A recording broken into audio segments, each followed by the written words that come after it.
മലബാറിലെ ഒരുപാട് ചരിത്രമുറങ്ങുന്ന മണ്ണാണ് നിലമ്പൂർ. നിങ്ങളിപ്പോൾ എന്റെ പുറകിൽ കാണുന്നതാണ് ചാലിയാർ ഹോസ്പിറ്റൽ. ഞാനും എന്റെ അയൽപക്കത്തുള്ള കുട്ടികളും ജനിച്ചത് ഈ ഹോസ്പിറ്റലിലാണ്. ഏകദേശം 20 വർഷങ്ങൾക്ക് മുൻപ് വിദഗ്ധരായ ഡോക്ടർമാർ ജോലി ചെയ്തിരുന്നതും ദിവസവും 500-ലധികം രോഗികൾ സന്ദർശിച്ചിരുന്നതുമായ ഹോസ്പിറ്റലാണ് ചാലിയാർ. നമ്മുടെ നിലമ്പൂരിന്റെ ഹൃദയഭാഗത്താണ് ഈ ഒരു ഹോസ്പിറ്റൽ സ്ഥിതി ചെയ്യുന്നത്.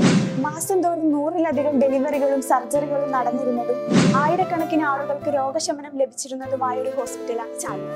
ഇവിടെ പ്രധാനമായും പീഡിയാട്രിക്സ്, ഗൈനക്കോളജി, ENT, ഓർത്തോപെഡിക്സ്, ഓഫ്താൽമെട്രി, ആയുർവേദ, യോഗ തുടങ്ങിയ ഡിപ്പാർട്ട്മെന്റുകൾ പ്രവർത്തിക്കുന്നു.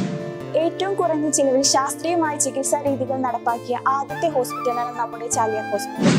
ഇനി മുതൽ പുതിയ മാനേജ്മെന്റിന് കീഴിൽ ചാലിയാർ ഹോസ്പിറ്റൽ നിങ്ങൾക്ക് വേണ്ടി ഒരുങ്ങിക്കഴിഞ്ഞു. നമുക്ക് എല്ലാവർക്കും വേണ്ടത് രോഗമുക്തിയും പ്രതിരോധവുമാണ്. അതിനായി ചാലിയാർ ഹോസ്പിറ്റൽ പുതിയ മാനേജ്മെന്റും നിങ്ങൾക്ക് വേണ്ടി ഒരുങ്ങിക്കഴിഞ്ഞു.